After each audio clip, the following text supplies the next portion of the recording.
Welcome to the $1 Million Club again with Mariam. Mariam, I know you want me to ask questions specific, but let's go different. All right. You know what? You always give me a curveball. We all have somehow a journal in our mind, or physical, or electronic. I'm sure we all have one to a certain extent. Do you have one? I do have one. Is it on a paper, or is it on the computer, or? Well, I feel like it's going to give my age away, but I'm someone who loves paper and pen. I feel like it's a little more real when you sit down and write something. With all the phones and computers, it becomes a little disconnected. So really thought to paper. Thought it's paper. to paper. And where is the journal located? So my journal is actually in my bedside table. And I actually write in it in the morning or in the evening right before going to bed. And it's more of a manifestation journal. And it's all about, creating what I want in the present. So if I want something for the future, I write in the journal as if it's already done and it's already happened. So it could be a novel. And how often do you do it? I do it daily. It might be sometimes a paragraph. It might just be a couple of sentences. But I'm constantly adding to it, and I find that I constantly read through it. So it becomes more of a reading journal, and then you add to it. So some nights it's more of, 10, 15 pages of reading. Oh, yeah. So sometimes you write, sometimes you read. Yeah. And how do you choose it? Like, tonight I don't feel like writing, I'm going to read. So for me, what I do is that when I'm reading through it, it's like I'm envisioning that for myself, that life, be it in business, be it in personal, and I'm, really systematically making myself think that that's going to happen, and you're kind of inviting that energy. They say, walk the way you talk, or, live the life you want. So it's my moment of living that life. And then as, let's say, the day goes on, if there's something, I'm like, you know what? I want to add something to that, and I'll just add to it. And we're always ambitious for, I don't want to say greedy, but for more, but yes, for more. It could be that we've learned a lesson that week, and, something might have changed that we want in our future. So we change it, we adjust it. We adjust it. And you said something interesting. It's not just about being more, but in a certain sense, yes, it's improvement. Yeah. It could be improvement about yourself. It's not about just like buying stuff.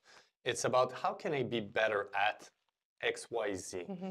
And you push it in the future like it's already there, like the person you want to become, right? Exactly. And I said it yesterday. I said, fake it until you make it. It's one sentence. People may like it, may not like this quote, but I have to say, fake it until you make it. It's like playing like you're already there and you're not there. But the fake doesn't have to be fake. You can vision the way you want to be and put yourself in those shoes right away. Yeah. So if you feel like you'd like to dress, if you were already there, how would you dress? How would you eat? How would you train? What would be the right thing to read or watch? What would be the people who's going to be the people around you? What kind of conversation? Are you going to speak about other people? Are you going to speak about business, about improvement, about personal development, about life, about vision? Like, what's the language you're going to use inside your head as well? Yeah. Because you know what? If there's something you can control to a certain extent is, how can I redirect my focus? If my focus is going that way and I know I should turn left in the way I think, well, if you think you should go left.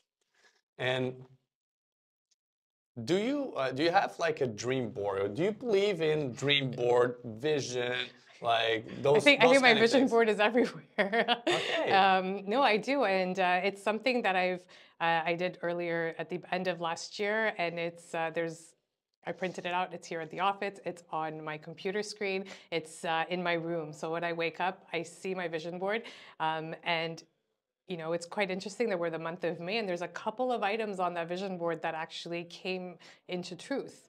I had placed that I wanted to, schedule a family vacation, and it was just a shadow of a family on a beach. And lo and behold, we have a trip planned for next year. And there was a car on it, and lo and behold, I, signed a car last week. And it's not so much about the materialistic things, it's about your state of mind and why you want to be there.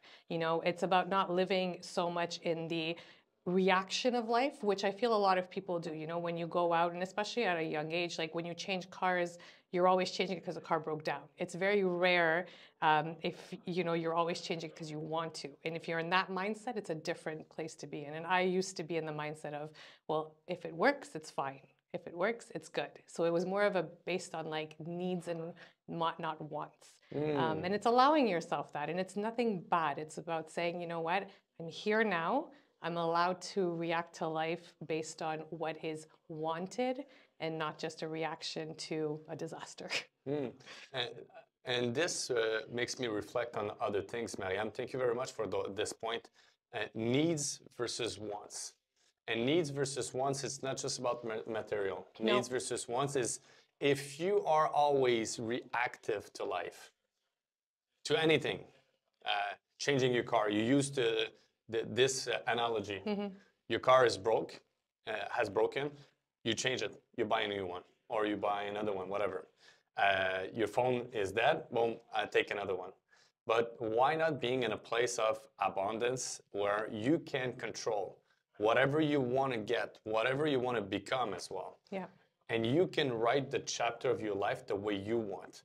But the only way to go there is from shifting from need to want. Because if you are always in a survival mode, you will never get where you want because your body, your mind will keep yourself in a survival mode. Yeah, and it's very hard to get out of it. I'm a great example of that. Yeah. Even though it's this is getting very personal, but even though, to the world and everything, you're conquering, you're doing what you do and having great success in your own mind, if you are constantly in survival mode, you're not enjoying those moments the way you would when you're not. And it's the pyramid, of wants and needs. And your needs need to be met in order to be able to go to wants and to be able to move up and, be able to give to others. Yeah. So it's really about building on yourself.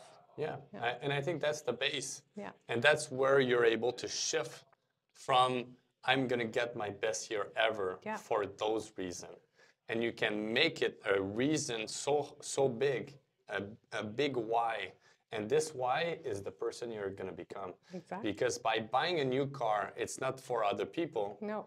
You did it for yourself, right? Yes. You did it. You didn't do it for other people. And there are moments where I myself, it affects me because I'm not materialistic and I don't see it. And it took a lot of people to tell me, yeah, no, you should change the car, because it's like as if I didn't see the car as an extension of myself or what it represents to the outside world. And it was really being told where I was like, okay, wow, I need to look at things differently. But there are moments where it's been a week and I turn it on or I'm looking at it and it's parked and I'm just like, am I getting into that one? Like, okay, and it's about, owning up to it and kind of walking into your potential. There's a lot that goes, it's a lot of self-development, and when we see people with different cars or with different clothes on and doing what they're doing, you have to really understand that behind all of that, there's a lot of self-development that goes on, and not everything is pretty and not everything is flowers. There's a lot of hard work. Yeah. And that's what makes it sweet. Yes. Yes. I have nothing else to add to that. Thank you very much, Mariam. Thank you so much. Thank you to be there.